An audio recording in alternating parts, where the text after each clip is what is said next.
Here we go. Here we go with another episode. We got an awesome guest. She's shocked. She's like, what is this song? And you'll see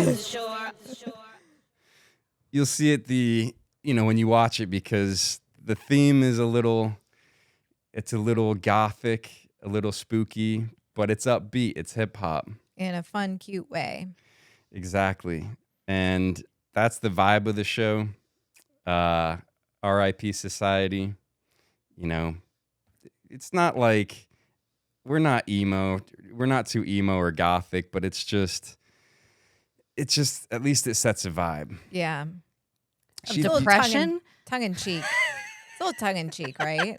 It's a little tongue in cheek. Yeah. Yeah. Because we're not really dark people. We're deep people, but we're not dark. I think it's more that. So yeah. I'm gonna give you a nice intro, but yeah. I'm not speaking for Megan though. Yeah. I would say that's a good way to say it. It's more deep. Yes. It's like the death of society, which is just the death of like traditional norms. And the guests that we get, like you, usually they're unique. They trudge their own path. And yeah, so it's not really, we're not dark. I would just say, I guess we get more philosophical. Right. And that's just a little small, it's hard to describe. Like people ask, what's your podcast is about to us? And I always point to Jane, because it's like, it's a podcast. There's a couple of hosts and we get guests, and it's just like, I don't know, Right. It's hard I think to describe we eventually, you'll just kind of let your uniqueness show. It's hard to describe, but as we go, it would hopefully shape into something. Because like, what's the difference between, we talked about Joe Rogan and like Lex Fridman. They do feel very different, but it's hard to really describe it. They get expert guests, I guess. You know what? Yeah. And this is, all right, so here's our guest, Megan. This is a perfect conversation to bring up with you. And this is actually, I wanted to talk a little bit about it. Megan, you have your own podcast. Mm-hmm. It's called Kill the Bottle. Mm-hmm. So, yeah, just give us a little rundown of what. This is the question that I hate. So I'm going to give you the question that I hate. What's your podcast about? Good theory. Good strategy. Well, what do I hate? Let me ask that question. My podcast is me and a friend, Eddie Zamora, the Yum Yum Foodie. We both are huge foodies. We're really into travel and we're really into drinking, or at least I am mostly. So we met and we decided that with his connections and my technological abilities, that we would sit and do a podcast about food, about drinking, about traveling.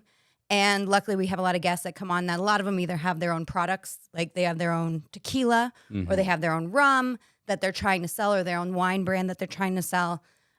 Or if we just have a big guest, we send them wine or liquor who sponsors that episode. And so we drink with them.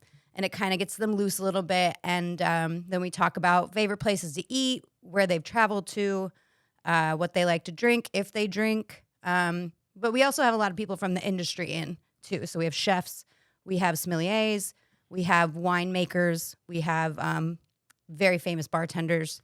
Yeah. So that's what it's about. I saw that. Yeah. So are you guys drinking and eating sometimes while you're recording? Yes. Yeah. Yeah. We just did an episode at Alexander Steakhouse in Pasadena where we were getting course dinner, and we were doing it while they were serving it and explaining it. And it's kind of fun to, not a lot of people really realize that that's out there, or they live in towns where I grew up, or I was around a town that didn't have fine dining or coursed dinners. Yeah. So it's people who've never seen it get to kind of see it. They can visualize it because we recorded it on video, and they can hear it and they can hear how it works. It's intimidating if you've never done it. So yeah, you guys do a really good job. Like whenever I think about watching food shows and I'm like, oh, but I just want to eat it. Like you can't experience it this way, but you guys make it really fun in the way you describe, and you get into, You know, if there's a chef or a drink, someone in the drink industry, kind of what their story is, and get into that side of things to keep it good. Gosh, yeah, we get into deep stories too sometimes. That's where I get uncomfortable, like, because I'm kind of the comic relief. Eddie's really, really good at asking really good questions and deep questions. He's really knowledgeable. He'll do a lot of studying and stuff before, and I'm really good at breaking that up a little bit, because you don't just want like, hey, you had a horrible childhood, let's talk about that for an hour. I try to make people laugh in between there. It's a good balance. True. I'm lucky I met Eddie. There's as much as we were like brother and sister. We fight sometimes, not seriously, but we just really balance each other off and pull each other back into each other's world. I can relate to that. That's very similar to, I think, a dynamic that we have where we were just like on your point, and she was talking about Joe Rogan and Lex Fridman. I think, and we're just cracking the surface here. But Jane, I think her taste would be more of she just gobbles information. And she would like more of like a Lex Fridman, where it's more serious, and it's more like, all right, we've got this guest, let's get in deep. And usually they're more philosophical. And it's just like a typical interview where it's like, you know, it's not the comic. It's heavy energy. I can be pessimistically optimistic. Too heavy, and I admit that about myself, but I like being pulled out of it. So I would not want to live. I could not be with a Lex Fridman. It would be too. Are you sure? Because I think you could. No. But that is a great way to describe it. Heavy energy. Sometimes, you know, she's more serious, and I lean on her when I feel something, I'll do it. I like to do bits. I like the silly. I feel like I relate more to you saying, you know, you bring the comedy and have more of the fun element to your podcast. It sounds like a good dynamic too, because then you get both. Then you can lean on the other person to be like, all right, keep the thread, talk to them about something smart, you know, keep it focused. That's I think our dynamic a little bit. But yeah. How did you guys meet? How do you and Eddie connect? Mutual friends. I was friends with Ali Fiore, who worked for Adam Carolla. I met her actually. Yeah. She came into bar and I recognized her. I worked for Adam Carolla in his movie documentary side of his business, and then she was modeling and she was doing car stuff, so they knew each other through that. And then I met her and we started a little podcast, and we never really went far with it. But on like our second episode, she brought Eddie in. It's kind of like a love affair. I feel like I cheated and left her for Eddie. I hope she doesn't feel that way, because we still talk. You two at first? Yeah, it was me, Allie, and I at first, and we had a good idea. It was like it was post 2020. It was right after COVID. It was post COVID. That's what I meant to say. Post 2020, same thing. And we wanted to do Lemonade, which was like the feel good podcast, which was taking really shit times and turning it into something fun or nice, or bringing people on who are doing good things or bringing good out of COVID. Yeah. And it started with a good idea. It just kind of fizzled. And then Eddie, when I talked to him about food, I think both of our faces just lit up. And we're like, this is it. This is it. And I think he saw I was in a studio that Adam would let us use. And he saw that as a huge opportunity. And I knew how to work everything. And then it just ended up working out. And maybe he used me. He used me for Carolla's studio. But I used Carolla for his studio. But now you're still going without it. So yeah. He didn't dump you when you know, I got dumped. Gained all the weight and I got fired from Adam Carolla, and we got a little system and made a studio in Eddie's backyard, and we kept at it. And I still had a lot of connections from that job. So it worked out. It's worked out. It was for the best. So you're saying co-hosts are replaceable? Yeah. No. Eddie could have. No, I'm saying the opposite. Yeah. I'm having a little dig at you. Oh, because I left Allie. Well, you left Allie, but then Eddie didn't leave you. No, but he's planning on leaving you, is what he's saying. That's the dig? I'm not even, I'm joking. I mean, that's in jest. All right, dick. No. No, but I like that because that's not. I was joking. He's not leaving you. For Jon and Jane, Calm down. you know, we have Calm down. John Doe and Jane Doe. Give me a break. He's not Right. leaving you. But I like that. That's how things go. It's like sometimes you go with it, but if you're not open to the change, then you kind of get stuck in something. So, yeah, someone else found you. You had a nice idea, it's totally separate with the food, and you and Eddie went for it. Yeah. And he's pretty dependable as far as stuff. I don't know if you guys notice in LA, if some people are really sketchy.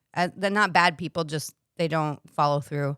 They have big, grandiose ideas, and they never really pursue them. They promise you this, and it never really happens. Yeah. That's the LA dream to me. And Eddie's one of those people. He does promise a lot. I finally had to tell him at one point, like, do not call me. Do not text me unless it's solid. Like, I don't want you to call me and say, oh, my God, I have this potential. I don't want to hear it. You call me when you have it, and then I can get excited about it. Until that happens, I don't like that. So, but he's usually really great at following through and getting that stuff. I should be a better friend and be more excited for him when he's excited, but I'm just kind of an asshole. So. That's a must rule though in Hollywood, especially with like actors, entertainers, the creatives. That's almost like you need some sort of mandatory rule where it's like, all right, you can tell me, like you just said, twice of this cool idea you have. You can give me 2, and on the third one, unless you bring the receipts and are like, all right, we're booked, you're gonna do this. I love that. Leave it alone. That's my rule. You have 2 times to promise me this awesome idea, and then it's done. I'm gonna use that too, because I think I have some grandiose ideas that I throw out there, and I think I might repeat it, maybe trying to make it come to fruition, but it's nothing to do with that person. It's all to do with me. So I think I should follow that rule. I'm gonna say it twice. If I don't do it by the 3rd time, I'm gonna go fuck myself. Me too. It works inward too. It's like, all right, I keep saying I'm going to do this. All right, maybe you need to manage your expectations with people, right? There she is. I was waiting for her. Rather than telling the other person to stop, maybe are they really responsible for your excitement? It's well, that's where the rule comes in, where it's like, all right, I don't, I'm sick of hearing blowing smoke or whatever. So keep it to yourself. I think so, yeah. So let's just say this hasn't happened, but let's say he's like, hey, we're going to have Leo on the show, Leonardo DiCaprio. I'd be like, oh my God. Like, I'd freak out. Yeah. And then a year goes by. He's like, Leo's going to come on, working on Leo. I'm like, oh my God, I can't wait.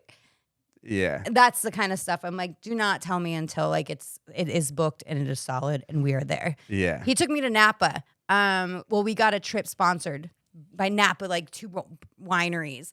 And there was no way I believed him. I was like, we're not going to Napa. We're not going on someone else's dime. We're not going, this doesn't happen to me. This doesn't happen to people like me. And he said it for a second time. And I was like, okay, all right. And then all of a sudden we were flying. And I was like, holy shit.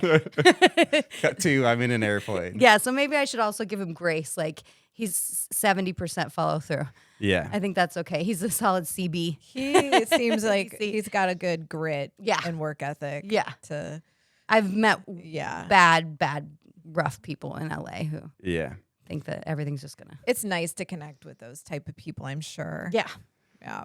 It depends. Yeah. It's just obviously a sliding scale, but I think it's helpful, like you said, the combination of having somebody more like Jane's more practical, logical, better at actually planning and booking stuff and all that.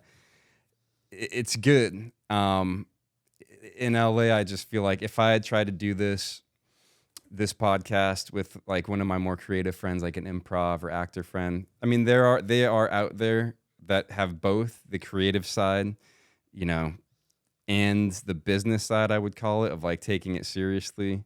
They're not just always talking about stuff. And one like trope that I fell into is it's just easy out here if you're in the entertainment to wait for an opportunity to be like, oh yeah, I'm gonna shoot the shit and take classes and do stuff until somebody presents me with some sort of role or opportunity to do it. And I think a lot of actors also, myself included, fall into that. But the turning point is having both, I guess, like wanting to have the entertainment side, the creativity side, and then also having the business side of like, all right, you know what? If I want it to happen, all right, well, you had the studio, and then you met somebody, you could basically take steps to do your own thing. That's like the crazy fucking thing nowadays is this is a TV show. You've got a podcast that you film too, so it's also like a TV show. Music, Billie Eilish, she's recording stuff out of her living room. There is no fancy studio. They're in a living room with a microphone. She's holding it. There's no, and they manipulate stuff to make it sound that good. Like there's nothing in there, but they can do all that. Like that just goes to show you can do anything, anywhere, and you can make movies off of iPhones now that look so good. They look like they're professionally filmed. Yeah, you can just do it, and people are just doing it. You'd think, I know, and you'd think that more people there's obviously a flood of content.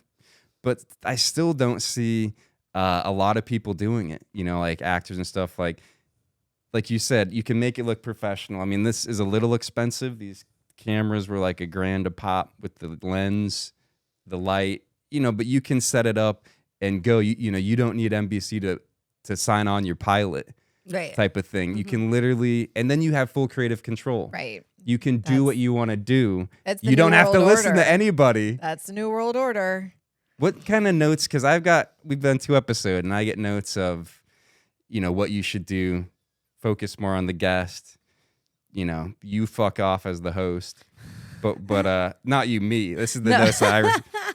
But at the end of the day, you created your show, and it's like you have full creative control. It's kind of crazy. Yeah. How do you read comments, or do you get notes like that, or how does it go for you? Yeah, I've got comments. Are they like, Megan, stop being funny, or like, be more serious, or whatever it is? I don't think we've gotten a lot of negative comments. Good. Yeah, we're lucky that way. I guess I really didn't think about it. Personally, on my personal stuff, I get attacked a lot by people. But as far as the podcast goes, it's pretty neutral. Someone said, I think at the very beginning we had to work on like mic levels, or at the very beginning we had to work on even talking. But there's sometimes that like spoiler alert, we just interviewed Tony Parker like 2 weeks ago, the basketball player, and Eddie knows everything about basketball. I know nothing. And it was so last second. It was that week. Eddie had everything studied down, everything down pat. And I was like, oh God, I hope Eddie takes the reins here. And at one point, if you listen to that show, Tony Parker calls Eddie out, actually calls me out. And he's like, do you talk? Oh, no. I was like, yeah. I was like, you didn't say anything.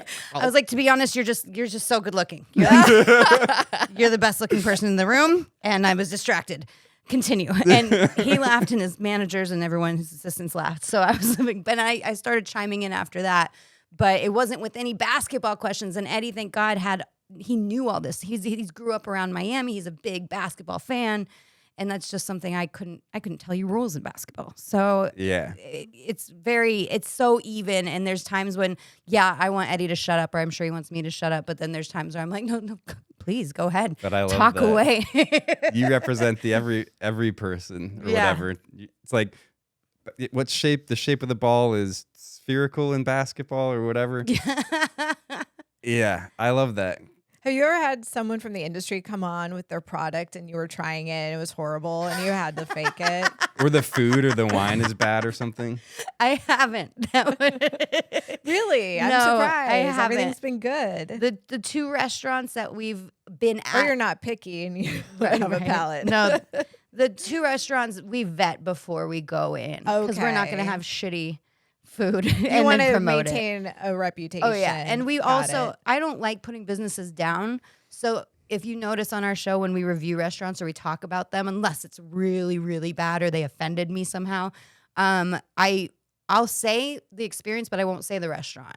And then if you notice on my website or on the show, if it's really good, that's when we say the restaurant. And we don't get paid by those restaurants to get on and tell that stuff. It's all very authentic. So you go on to like, I'm not going to say names, but those social media pages that, they're like doing this all-you-can-eat Korean barbecue place is a hidden gem in Koreatown. Or we just did this cool experience with the best cocktails. And so that's all fucking paid. That's all That's paid. what I thought. Those places are shit usually. And it pisses me off because people will come in or they'll see that and be like, oh my God, we have to try this. It's working. They're going in, but then they think this is really good. No, it's not even close to the caliber that's out there. Yeah. So I refuse to get paid to do any influencing like that.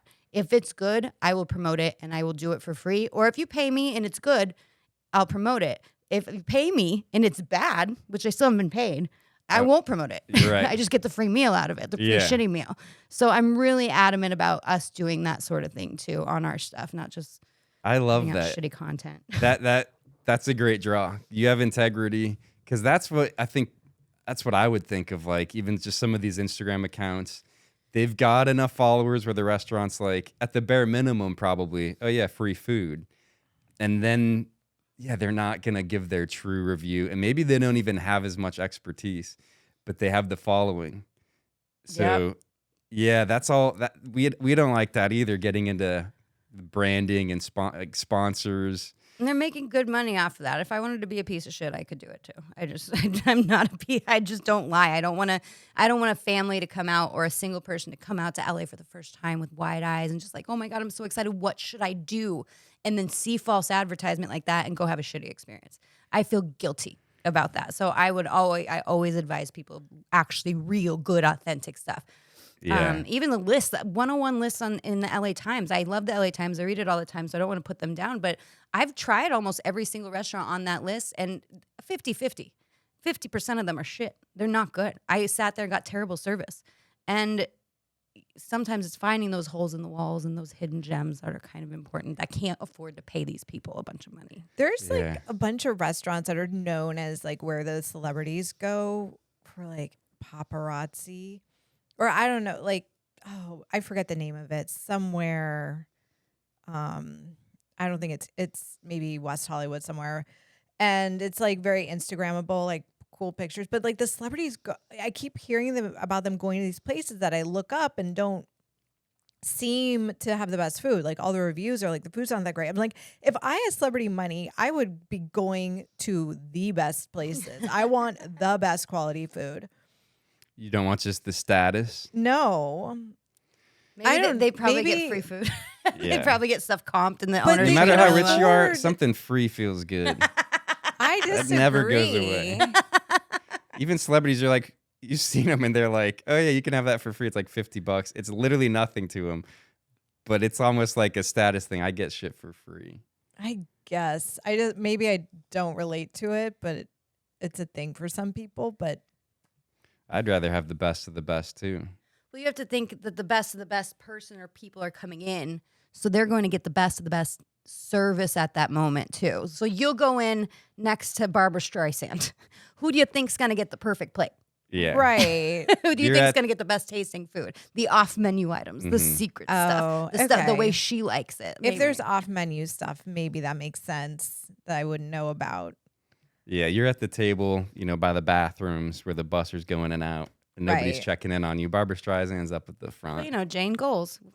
Wait, on that note, is Nobu? You've been to Nobu multiple times with Adam Carolla. Yeah. Now, is that actually good? Because the reviews looked like wonky.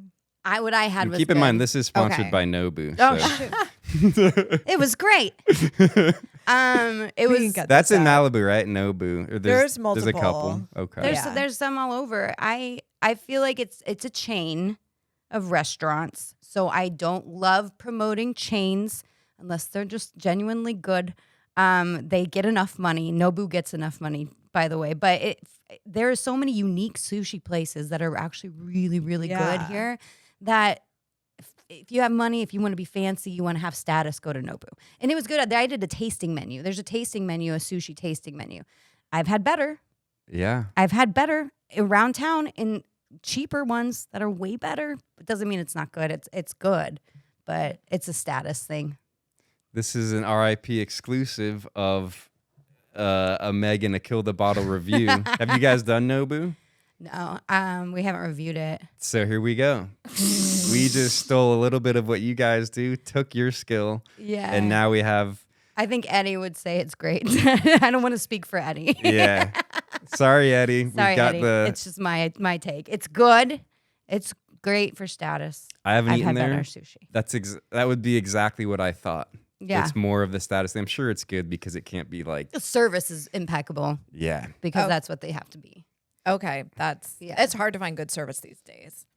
I care more about. Tell the me about it, Jane. food. What was your last bad service experience? I mean, last night. I knew it was going to be like 2 seconds this morning. ago. What happened last night? I was just at this restaurant bar. It's like a hotel restaurant bar. I won't out them. The food, I had very good tacos, although the Brussels sprouts were very subpar. Who's serving tacos in Brussels? No, don't say it. But that's Well, you could say it if you want. That's eclectic, isn't it? Yeah, yeah. I mean, they're just these are appetizers. Okay, These tacos are like and Brussels sprouts. I mean, I ordered 2 appetizers. Mexican food and vegetables. Mm-hmm. Yeah. Maybe I need more context. You can tell me later. Yeah. But my first advice is never judge a place that's serving both of those at the same time on their service. Yeah. They're not there for the service. That's true. I've kind of made peace with bad service, but it was like the waitress came over in the beginning. I wasn't ready to order food yet, so I just got a drink, and then it took her like 20 minutes to come back. Were you alone at this restaurant? No. Oh. Yeah, well, Keep going. was that it? Just mainly the service? I want to know some details. Yeah, we had to like wave her down to get the bill or check, and Yeah. See, we're dabbling into Kill the Bottle type podcast. R.I.P. We've never done a review, so this No. we're out of our comfort That's a whole zone. society thing. This I want good RIP society. I want good service. I want good service when I'm paying for it. Yeah. I had a tasting menu at one of the restaurants on the 101 list in LA Times, and this was on my birthday. I went there by myself, not busy, and I should have known better. You have to order at the counter. I shouldn't have gotten a tasting menu knowing that. I should have been like, just give me your best plate and then let's move on. But I saw this 6-course tasting menu, $85. I was like, all right, let's do it. And I go and I sit myself. They don't really seat you, which again, when you pay for a tasting menu, they brought me the same dish twice. At one point, I was like, didn't I just? And then they're like, oh yeah, we'll be right back. And she comes out, another girl comes out, and she's like, which dish was repeated? And I was like, I don't know. You didn't describe them to me. I couldn't tell you, but these are the same thing. And then she came out with a noodle dish after that, and she put it down. She's like, these are noodles, and walked away. And I was like, what kind of noodles? And I didn't know that there was this delicious pesto sauce at the very bottom of the bowl that you're supposed to mix up until I got to the bottom of the bowl of this plain noodles. And then it was all pesto. I'm like, happy birthday to me. That shit makes me mad when you're spending that much money. Yeah. And then I had to flag them down for refills too. They looked at me funny when I got my 3rd glass of wine, like, you. And I had to go up to the counter to pay, and I had to wait. It was just no better. If you're getting a tasting menu and you have to order it from a counter, don't do that. That's my word of advice for that. It's sad when the service ruins the restaurant because there's an art to it. And those servers that are like, they're treating it as their profession. It's a real job, and they're so good at it. And it just adds to your feeling and the ambiance. Those ones, hold on to those ones. You could have really shitty food, and I will come back for the service. I have a place in Koreatown. I won't name them because I don't like their food at all. But the server knows my name. He knows everything about me. I bring all my friends. I bring my parents. I don't love the food, but I love the service. And that's so I'll keep coming back for that. That's how important. People don't realize how important the service is. And these restaurant owners need to get back into that for sure. So I disagree. What? I will pick the good food. I'll pick phenomenal food over good service. Well, I would take it even a step further, and especially noting from what she said earlier, I feel like Jane would be more able to separate it entirely. Like that's what I'm not robotic, but like you're able to be unemotional about it. So whereas like maybe me and you, if we went somewhere and the service was like, or somebody was rude, I don't know how much Jane would even register it. And then she would just say, this is the food. This is how good the food was. That's it. I think that's the difference between like us in general. The bad service, it's like, it is what it is. And it's common now. Don't accept because it. no, I know. Accepting defeat. You know what annoys Well, she's probably usually the bad customer and on the flip side. No, she's the complainer. We're talking about the servers, and the servers are talking about Jane like, God, she just won't stop complaining about this and that. No, but I will say the one thing that annoys me that mixes both of these things is I feel like and this has been a big thing since COVID, I've noticed my dishes will sit out forever. And when they get to me, they're cold. That annoys me. Yeah, and you would be vocal about it. And that's food and service issue. Uh-huh. Yeah. See, that I get. Since we're merging Kill the Bottle and RIP Society, let's have a little homage to Kill the Bottle. I have a bottle. Yeah. So I'll cut this little gap out, but I'm going to crack it open. If you want some, I'll take a little. we can have Why not? a little review of it. Do we ever talk about your old nickname, or is that off limits? What, Plain Jane? No. Plain Jane. Yeah, right. Not this one. No. Whiskey Jane. Hello. Have you ever talked about Whiskey Jane? I haven't. No, because I got into like drinking whiskeys for a while. And Why is there like a thing, Whiskey Jane? There might be like a bar. There's a Widow Jane. A widow, Yeah, it rings. It like has a good ring to it. Yeah. I have a Whiskey sticker still Jane. for you. I keep forgetting to give you.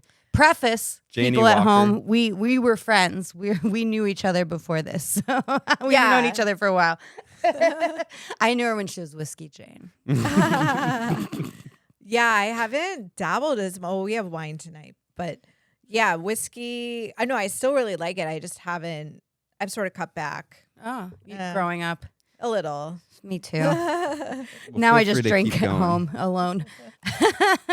If you want. I was gonna ask you about another service thing. Oh, since COVID, I think you've noticed this. And I know Adam Carolla has talked about it, and I absolutely agree with it. Is people have been waiting to say no to people like forever in that industry. So when you ask for something, no.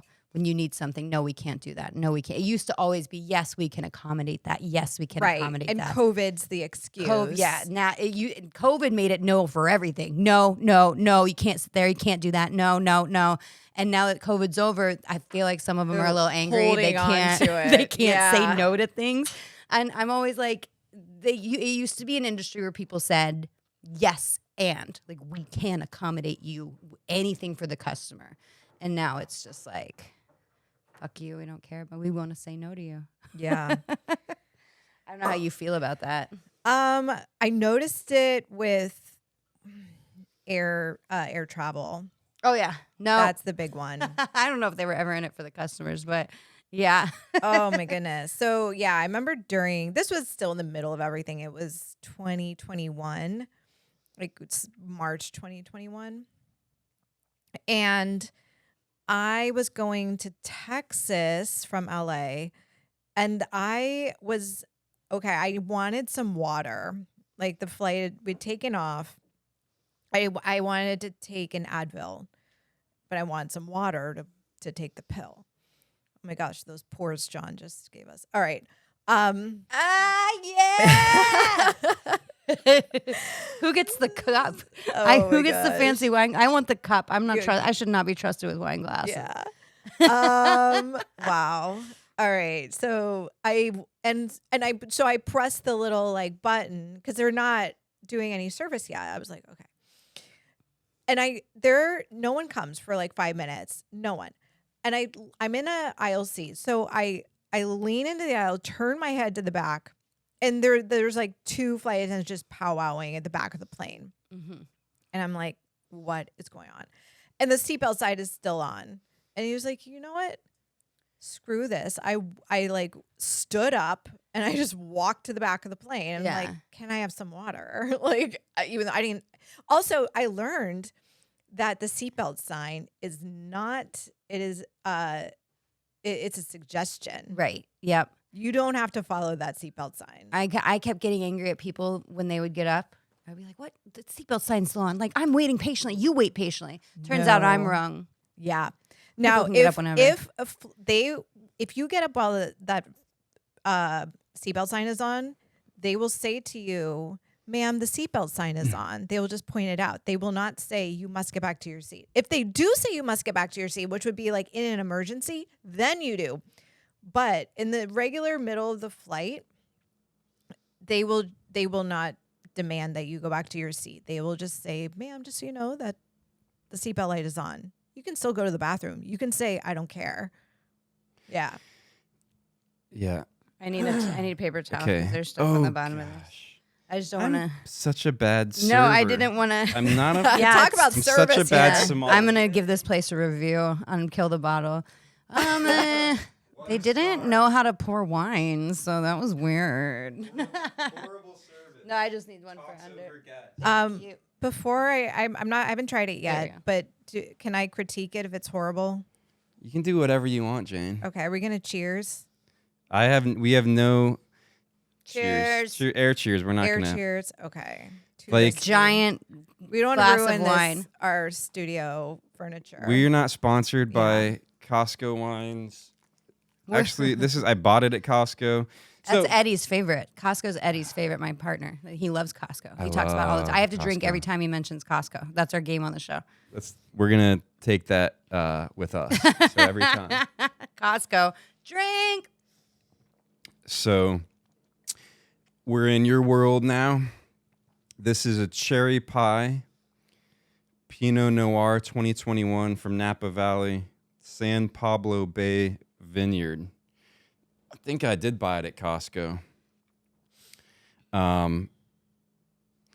Yeah, 14.5% alcohol.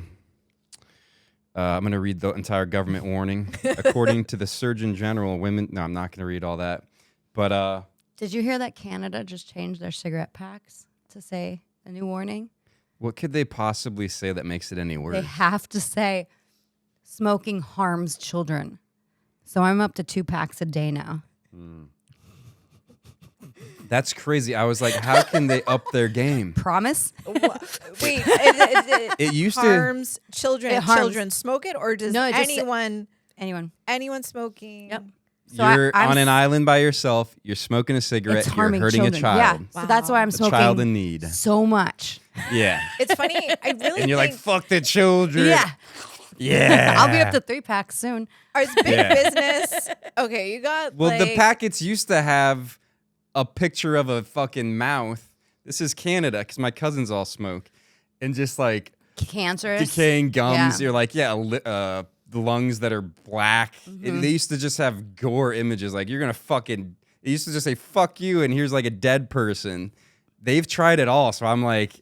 I was thinking, what is It the next will step? There it goes. harm children. Yeah. You've just killed a child. You just prick. promoted smoking to over Yeah. half of the Just country. fucking ban it at this point, Trudeau. All of us single people with no kids are like, okay, Yeah. thanks. Like, damn. I'm not deterred. Good thing I didn't have kids. What the fuck? Is this like a big business? Okay, so like you've got the big cigarette Philip Morris entities competing with big business warning labels or something. I feel like the they- anti-smoking is like a big business I feel too. Philip and they're- Morris owns the anti-smoking one. I think they're the same company. I swear to Okay. God.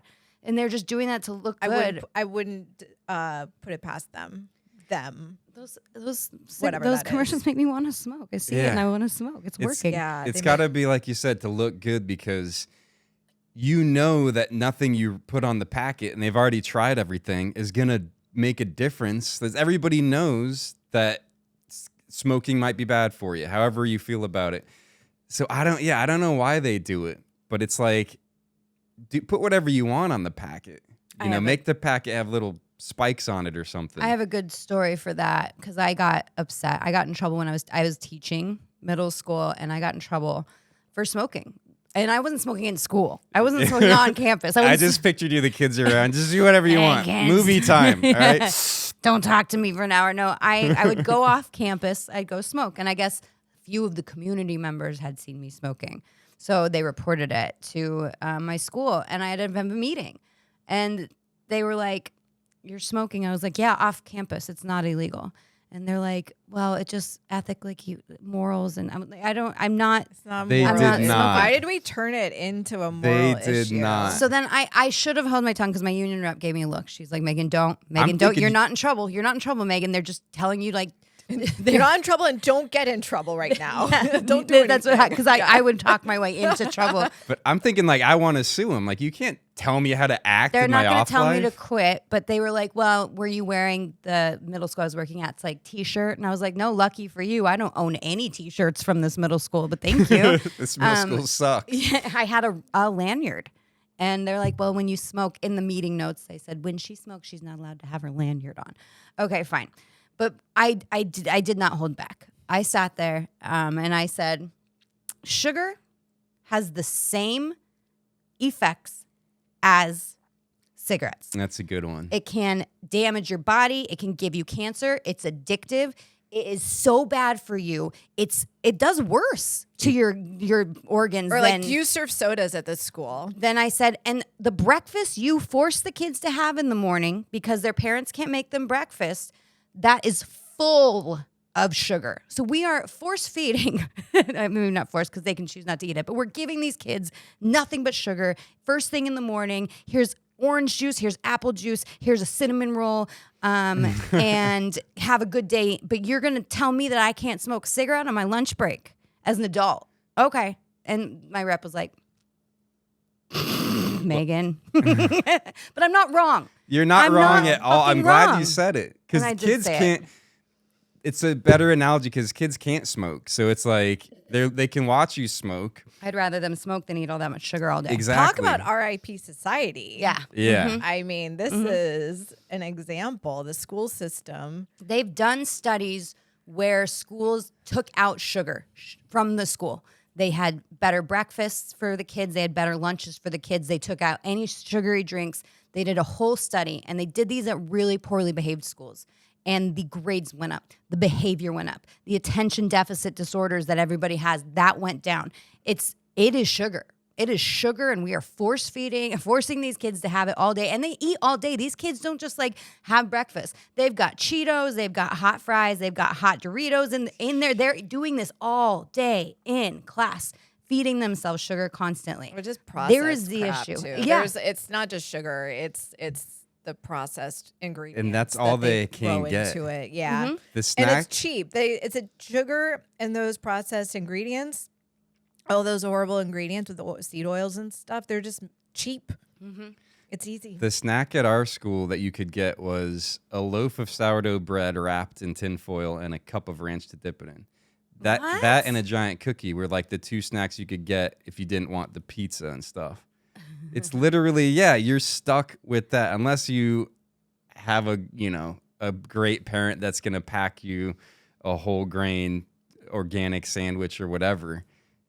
Yeah, I think you're so right. It drives me nuts that's what you're focused on. You pulled me from my students. I was pulled from class to have this meeting. You pulled me from teaching my students to tell me not to smoke in a lanyard.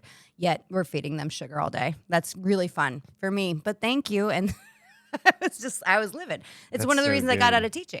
Because I was like, COVID that year, that was going to be my last year of teaching.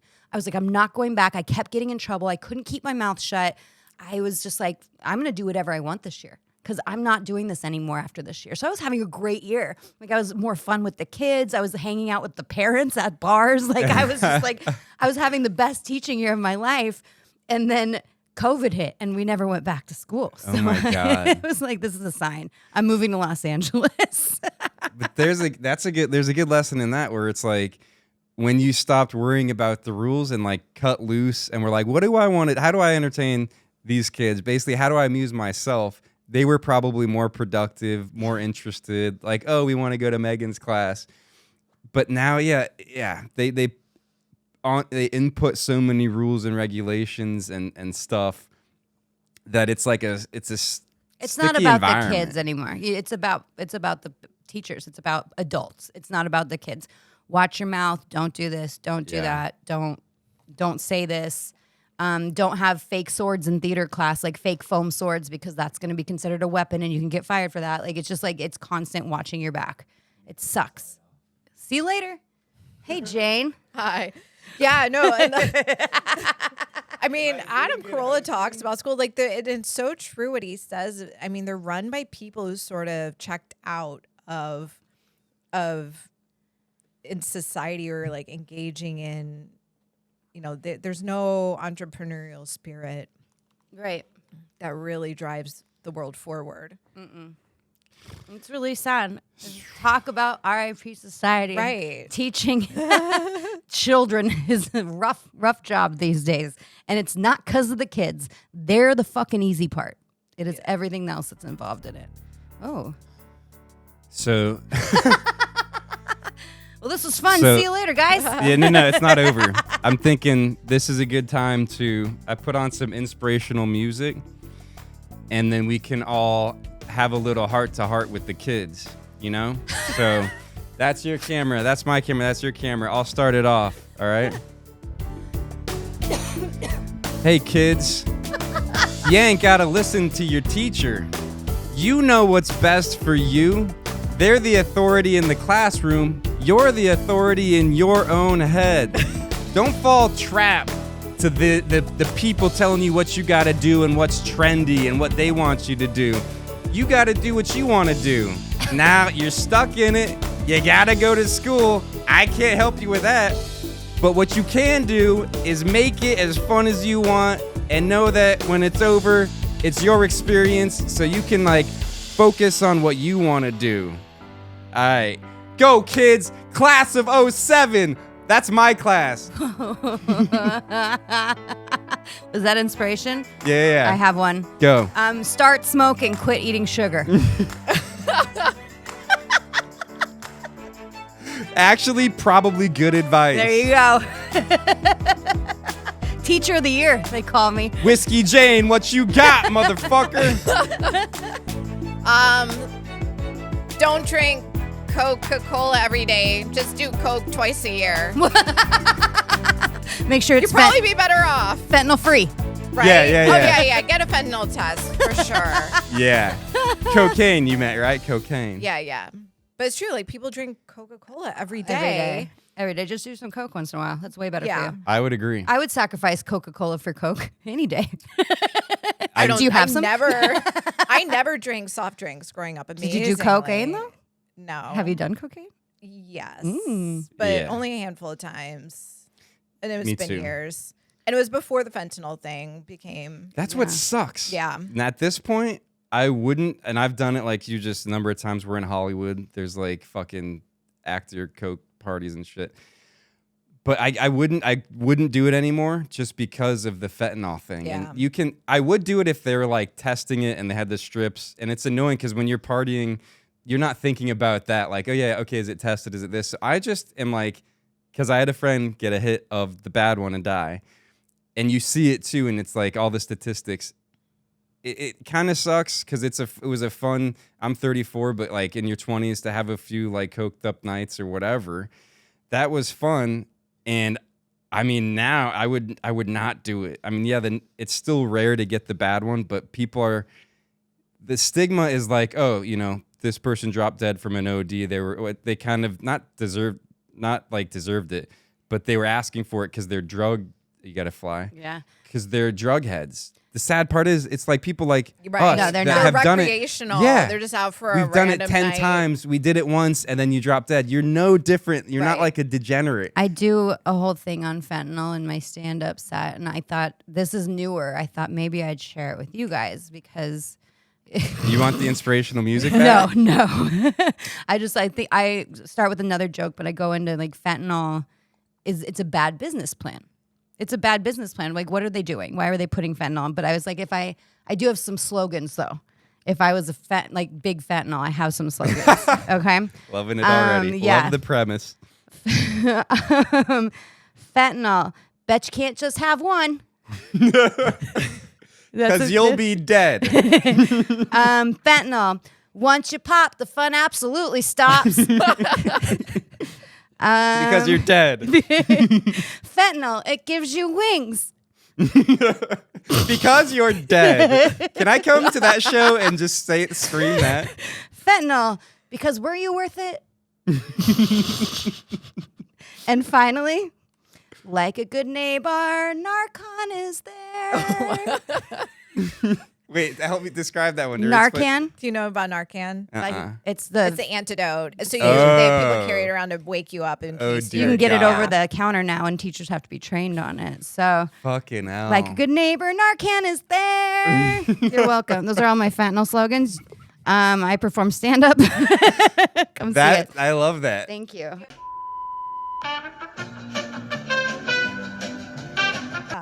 I'd go to a meetup with that sign. Right? If I just saw the fucking sign, I'd be like, I'm there. It's catchy. Yeah. It's like, oh yeah, everyone. What happened to the rebels? Because people, that used to be the cool thing, Right. to rebel against the system, rebel against authority.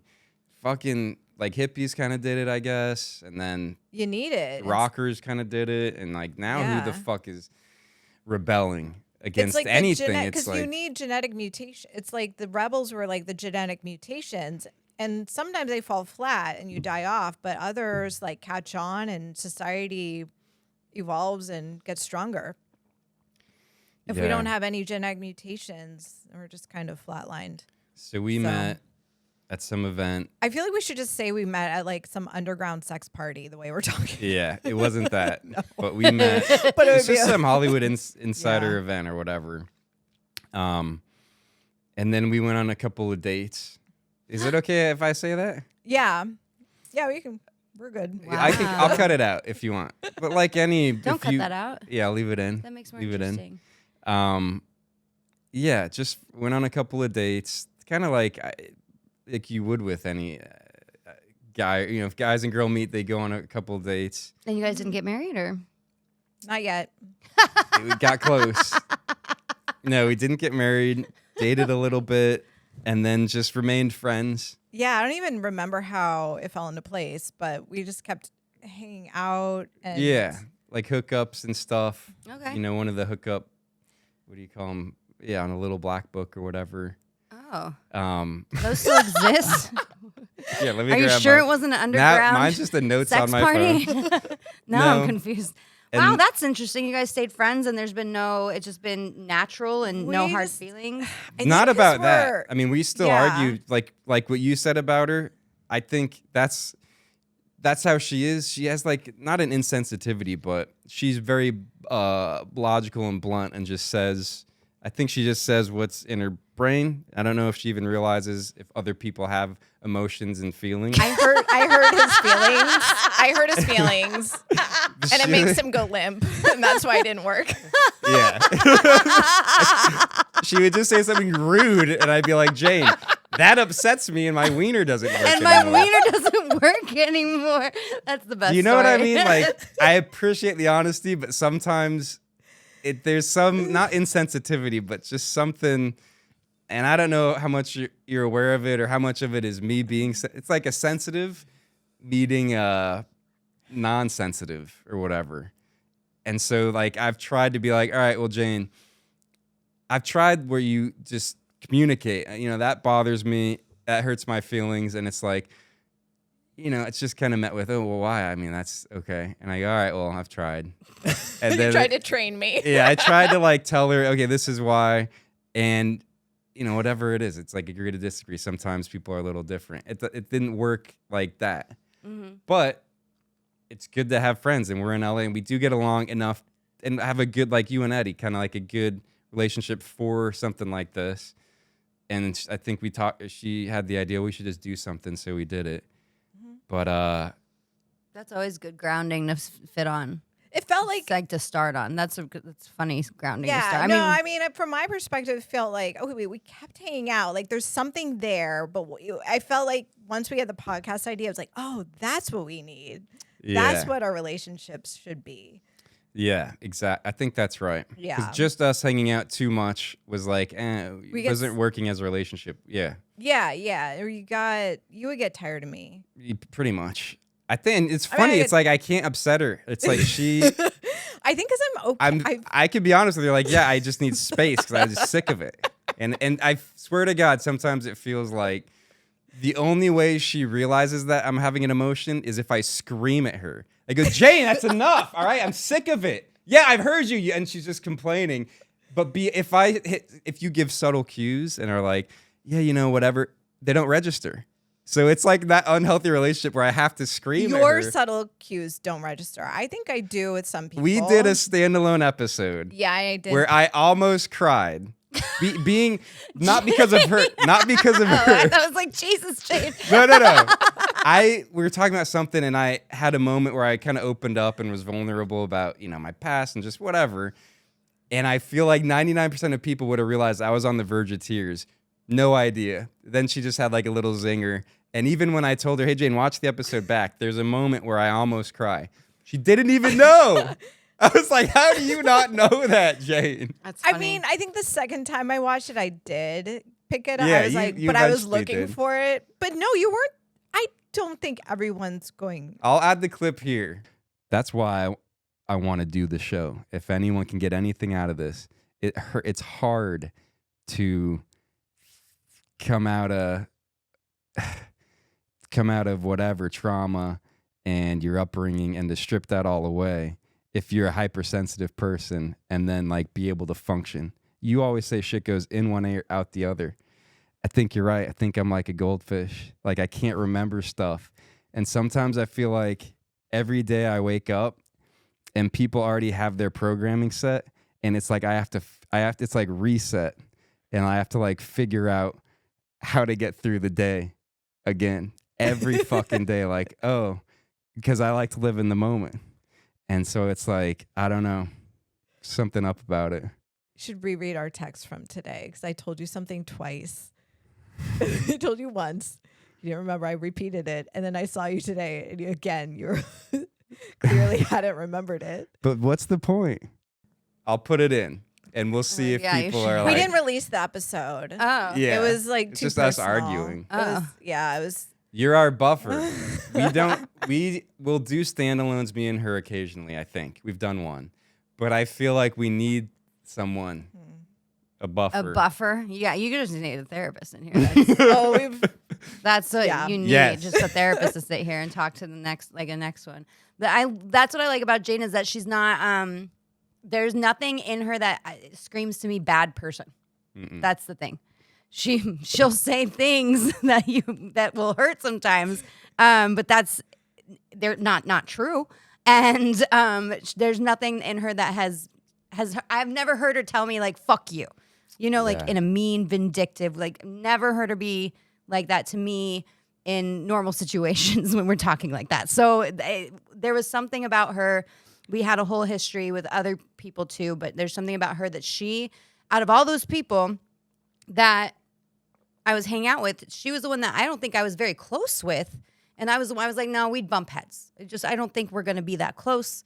And in the long run, out of all those people, she's the only one that had my back. And she was the only one that really, she's like, no, I like Megan. And she didn't care what those people thought. She's like, no, I like Megan. Yeah. She's a good person. I'm not gonna sit there and not be friends with you. I'm not gonna sit there and not be friends with her. Like that. And I was like, I can appreciate that because no one else did that. No one else really has done that in my life. So that was something that you could be as mean as you want. And there's something about your loyalty that I'm just like, holy shit. She still loves me. That's so right. I like that about Jane. But then there's really funny times too. Yeah. And she's very supportive. She'll come to any of my stuff if I need her to. Or she's come to my live podcast. She's come all the way down to what was it? The marina or to see one of our shows at the festival. Yeah. So it's fun. It's good. I like Jane. I like watching people like you like succeed or like do your thing. I enjoy that. Thank you. So Thank you. I love root. That's one thing I love about LA is like I really root for people and their little like the creative endeavors that people have because I think it's just special and you don't see that as much in other places.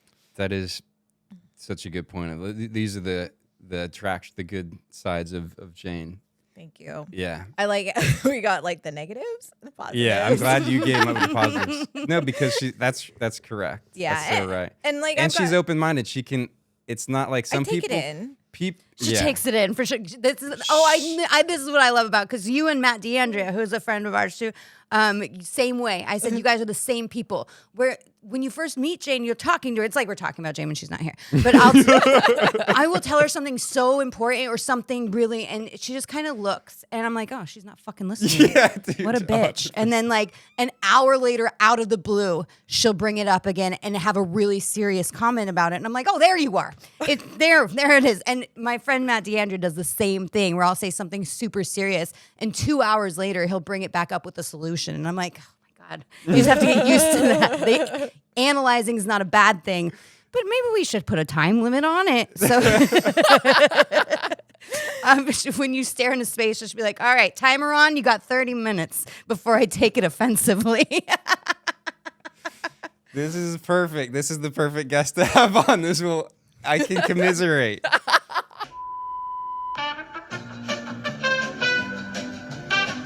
Thank you, Jane. Thank for you. all women. Cheers. Cheers. You know what? That's a good time. Yeah. We could call it here.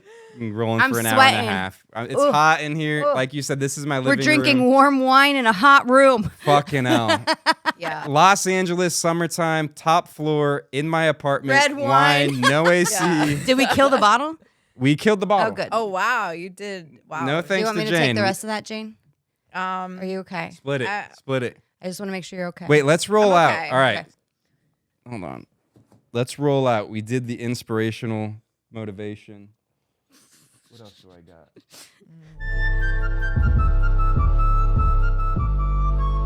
We can close out on a rap. Jane's really good at this, actually. What? She's No. really good at freestyling. I did a podcast that does that. It's fun to make it fun. We'll do the rap about the cherry pie. It's fun to make it fun. Did you just hear this? Stop. Yo, Jane stuck in her ways. I said it's fucking fun. She's like, that fucking ain't fun. That's fucking dumb. And I'm saying, nah. I'm saying we're drinking cherry pie wine. That's right. We got the fine dine expert. Megan, she's gonna come into your restaurant. Be careful, motherfucker, cause she'll tell you what she thinks about the food. Good. Is it good, lewd? Is it bad? Do you have a bad attitude when you serve? I don't know. I don't fucking know. Cherry Pinot. Are you gonna rap? Yeah. Cheers. She's really good. I don't have anything. Oh, this wine, very mediocre. I may have been spoiled last year with good wine. I don't know. It's so good. Go ahead, Megan. Take it, Megan. I've done this before. You drink wine, it's time to dine and find wine. I like to sit here and talk shit about my friends. They're my friends, maybe they're not. Well, fuck it. Anyways, the door's right there. We should go because now it's time to leave. It's really hot in here. I'm drinking not beer and RIP Society. Bam. Oh my God, I didn't even end it. That was perfect. Yeah. Thank you, Wow. Megan. Wait, thank you so much for coming on. Really appreciate it. We've talked about your podcast, Kill the Bottle, streaming on all platforms.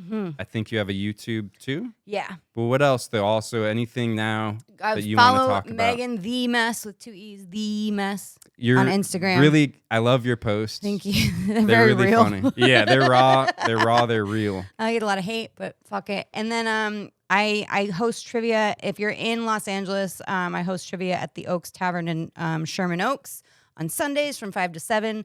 And I do comedy every third Thursday at the Oaks Hollywood. There's 2 different locations. So. And if you forget, you can follow her. Yeah, and then I'll post I'm it. sure she'll post. I You'll post post it. about it. Yeah. Awesome. Or just come to Hollywood. You'll see me walking down the boulevard drunk. Just move to Hollywood. Go to any outside of any Do me bar. a favor when you might cut find these. I just want you to all the clips of me looking. I'll do a super clip. Thanks. Just a bunch of that. But honestly, thank you very much. We really appreciate it. Yeah. Thank you guys. This was really great. fun. Yeah. Cool. Kill the bottle. Kill it, Jane. All right, and cut.